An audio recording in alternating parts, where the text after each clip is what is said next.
Guys, welcome back to my channel. আজ আমি আপনাদের সাথে এই ফ্রকটির কাটিং এবং স্টিচিং ভিডিও শেয়ার করব। তো এই ফ্রকটি আমি 1 ইয়ার বেবির জন্য করেছি। আপনারা আপনাদের মেজারমেন্ট অনুযায়ী তৈরি করে নেবেন। তো এই ফ্রকটি তৈরি করতে এখানে আমি টোটাল 1 মিটার সুতির কাপড় নিয়ে নিয়েছি। তো চলুন without any further delay let's start. তো ফার্স্ট আমি এখানে টপ পার্টের কাটিং করবো। এর জন্য এখানে আমি 4 ভাঁজে কাপড় বিছিয়ে নিয়েছি। দেখুন, তো 4 ভাঁজে কাপড় বিছানোর পর এখানে আমি কাপড়টির লেন্থ নিয়েছি 8 ইঞ্চি এবং চওড়াই নিয়েছি আমি 7 ইঞ্চি। এখন আমি উপরের বন্ধ সাইড থেকে শোল্ডারে চওড়াটি নিয়ে নিচ্ছি 4.5 ইঞ্চি এবং যেখানে মার্কিং করলাম সেখান থেকে আমি আর্মহোল লেন্থ নিয়ে নিচ্ছি 4.5 ইঞ্চি। তো এখানে আমি চেস্টের মার্কিংটি করে নিচ্ছি। তো চেস্ট এখানে আমি নিচ্ছি 7 ইঞ্চি এবং ওয়েস্ট নিচ্ছি এখানে আমি 6.5 ইঞ্চি। এখন আমি গলার মার্কিংটি করে নিচ্ছি। তো বন্ধ সাইড থেকে আমি গলার চওড়াটি নিচ্ছি এখানে 2 ইঞ্চি এবং ফ্রন্ট এবং ব্যাক উভয়ের জন্য এখানে আমি গলার ডিপ নিচ্ছি হচ্ছে 3 ইঞ্চি।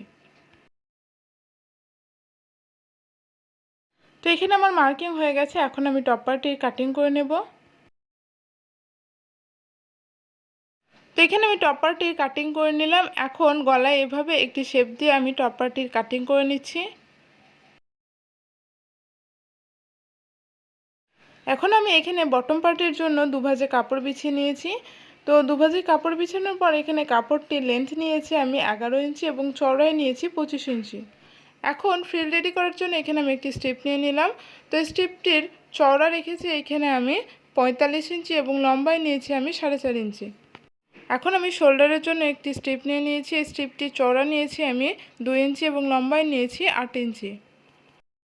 এখানে আমি নিয়ে নিয়েছি কয়েকটা ক্রস স্ট্রিপ। এই ক্রস স্ট্রিপগুলি চওড়া নিয়েছি আমি 1.5 ইঞ্চি।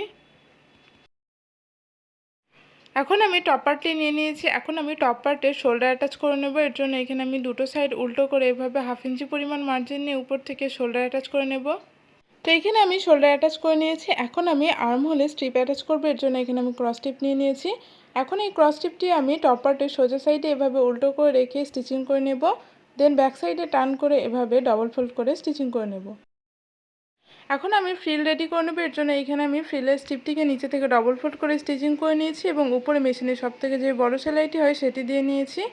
এখন সুতোর একটি অংশ ধরে আমি গ্যাদার করে নিচ্ছি।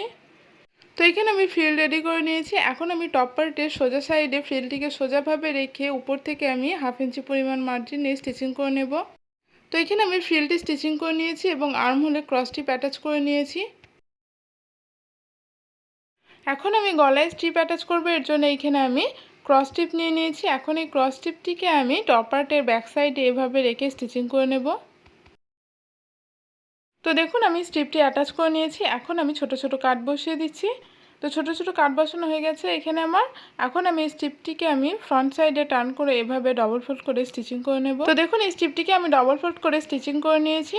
এখন আমি বটম পার্ট রেডি করবো। এর জন্য এখানে আমি বটম পার্টের উপরে মেশিনের সবথেকে যে বড় সেলাইটি হয় সেটি দিয়ে নিয়েছি। এখন সুতোর একটি অংশ ধরে আমি এখানে ওয়েস্টের মাপ অনুযায়ী গ্যাদার করে নিচ্ছি। তো এখানে আমি ওয়েস্টের মাপ অনুযায়ী গ্যাদার করে নিয়েছি। ঠিক একইভাবে আমি আরেকটি পার্টও রেডি করে নিয়েছি।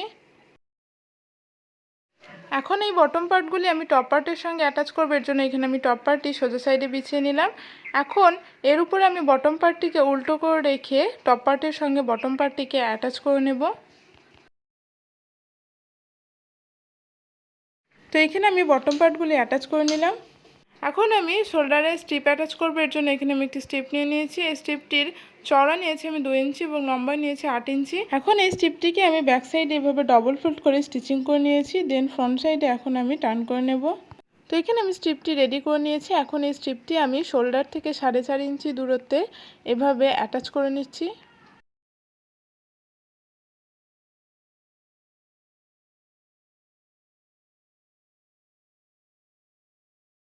তো এখানে আমি শোল্ডারে স্ট্রিপ অ্যাটাচ করে নিয়েছি। এখন আমি বডির মেজারমেন্ট অনুযায়ী সাইড ফিটিংস করে নেব এবং নিচে গোটা রাউন্ডে ডবল ফোল্ড করে স্টিচিং করে নেব।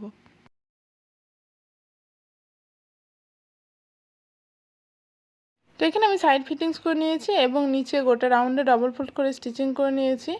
তো এখানে আমার ফ্রকটির কাটিং এবং স্টিচিং কমপ্লিট। আজকের ভিডিওটি আপনাদের কেমন লাগলো কমেন্ট করে জানাবেন।